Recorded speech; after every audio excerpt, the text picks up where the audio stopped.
ঐতিহাসিক দিন।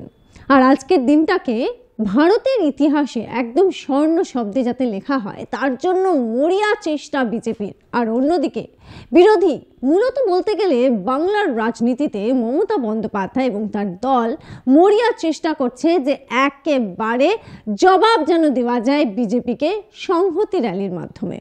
একদমই তাই। এবং সকাল থেকে আমরা দেখতে পাচ্ছি যে বিভিন্ন জায়গাতে, বিভিন্ন মন্দিরে এবং কলকাতার রাম মন্দিরে, বড়বাজার এলাকাতে সেখানে কিন্তু বিজেপির মেগা র্যালি।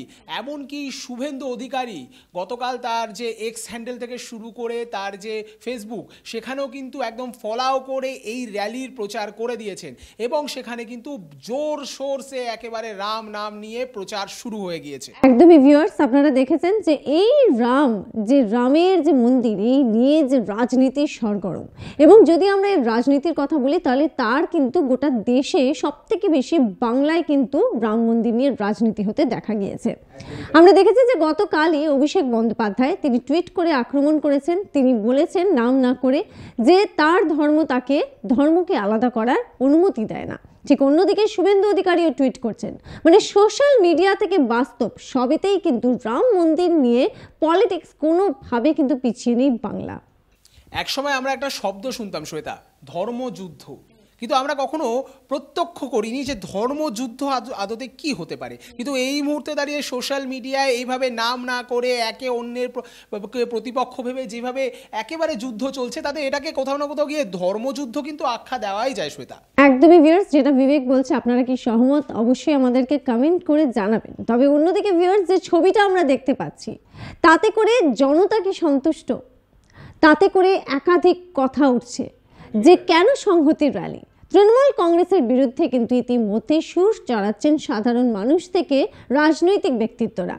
তার কারণ হচ্ছে এই যে সংহতির র্যালি, যেটাকে পাল্টা হিসেবে মমতা বন্দ্যোপাধ্যায় বেছে নিয়েছেন, এই বিষয়টাকে সাধারণ মানুষ বা রাজনৈতিক মহল কিভাবে দেখছে, এই নিয়ে একটা বড়সড় প্রশ্নচিহ্ন রয়েছে। একদমই তাই। আমরা দেখেছি এই সংহতি র্যালি, সেটাকে আটকাবার জন্য বা তার দিন পরিবর্তন করবার জন্য বিরোধী দলনেতা শুভেন্দু অধিকারী তিনি কিন্তু আদালতের দ্বারস্থ পর্যন্ত হয়েছে, যদিও তার দাবি বা তার আবেদন নাকচ করা হয়েছে এবং কিছু শর্ত আরোপ করা হয়েছে। এবং এটাও পরিষ্কার বলে দেওয়া হয়েছে আদালতের পর্যবেক্ষণ এবং নির্দেশ যেন সমস্ত রকম নিরাপত্তা ব্যবস্থা বজায় রেখে তবেই এই র্যালি হয় এবং কোনো রকম, আবারও বলছি, কোনো রকম কোনো অপ্রীতিকর ঘটনা ঘটলে তার দায় সম্পূর্ণভাবে কিন্তু পলিটিক্যাল পার্টি তৃণমূল কংগ্রেস, তার সরকারের কিন্তু নয়।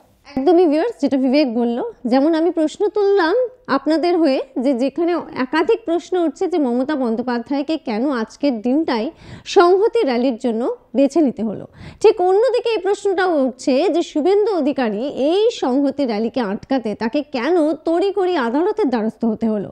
তাহলে কি কোথাও রাম নিয়ে যে পলিটিক্স, রামকে নিয়ে যে রাজনীতি, সেটা কি বাংলায় বেড়েই চলেছে? অন্তত ছবি সেটাই বলছে। একদিকে দেখা যাচ্ছে যে সকাল থেকে আজ শহর কলকাতায় হোক বা জেলায় জেলায় শুধুমাত্র বিজেপির যারা সদস্যরা রয়েছেন, বিজেপি দলের যারা সদস্যরা রয়েছেন, তারা কিন্তু এই দিনটাকে উদযাপন করছেন। এখানেই প্রশ্ন উঠছে যে কেন নয় আজকের এই দিনটাতে প্রত্যেকটা রাজনৈতিক দল এগিয়ে এসে কেন একসঙ্গে এগোচ্ছে না? ঠিক অন্যদিকে এই সংহতি র্যালিকেই বা কেন আটকাতে চাইছে বিরোধীরা, সেই প্রশ্ন উঠে যায়।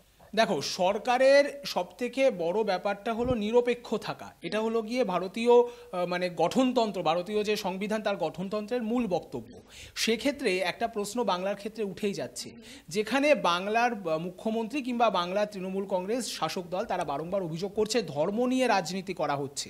তাহলে কোথাও না কোথাও এই যে সংহতি র্যালি, তাতে বারবার বলা হচ্ছে, বারবার এটা বলা হচ্ছে যে এটা ধর্ম নিরপেক্ষ এবং সর্বধর্ম। কিন্তু ধর্ম নিরপেক্ষের মধ্যে তো সেই ধর্ম শব্দটাকে নিয়ে আসা হচ্ছে, সেই তো মন্দির, মসজিদ, গুরুদ্বারা, এই জায়গাগুলোকে নিয়ে আসা হচ্ছে, সেই সকালবেলায় কালী পুজোর কথা বলা হচ্ছে।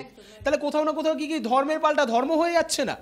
এই প্রশ্ন আপনারা তুলছেন ভিউয়ার্স, আর আপনাদের প্রশ্ন আমাদের মাধ্যমে আমরা তুলে ধরার চেষ্টা করছি, কারণ সকাল থেকে সেই ছবি দেখা যাচ্ছে আর তারপরেই মমতা বন্দ্যোপাধ্যায়ের পুজো দেওয়া, এই সংহতি র্যালি, সব নিয়ে কিন্তু এই মুহূর্তে বাংলায় একেবারে বাংলার নজরে রয়েছে গোটা দেশে। কারণ দেখছি সব থেকে বেশি কিন্তু দেখা যাচ্ছে যে এই রাম মন্দিরকে নিয়ে যে রাজনীতি, যেটা প্রথমেই বললাম, সেটা কিন্তু বাংলায় সব থেকে বেশি, তাই না বিবেক? একদমই তাই। এককালে আমরা দেখেছি গো বলয় এই নিয়ে একেবারে মাতোয়ারা ছিল, এই নিয়ে সরগরম ছিল। গো বলয়ের অন্যতম রাজনৈতিক এজেন্ডাই ছিল এই রাম মন্দির। রাম মন্দির নির্মাণ হয়ে গিয়েছে, কিন্তু এখন বঙ্গে কোথাও না কোথাও গিয়ে এই যে হিন্দুত্ব সনাতনী, আর ভালো মতো বললে সনাতনী হিন্দুত্ব বনাম মমতা ব্যানার্জির বাঙালিত্ব, এই দুটোর মধ্যে কোথাও না কোথাও একটা চোরা সংঘাত কিন্তু আমরা দেখতে পাচ্ছি।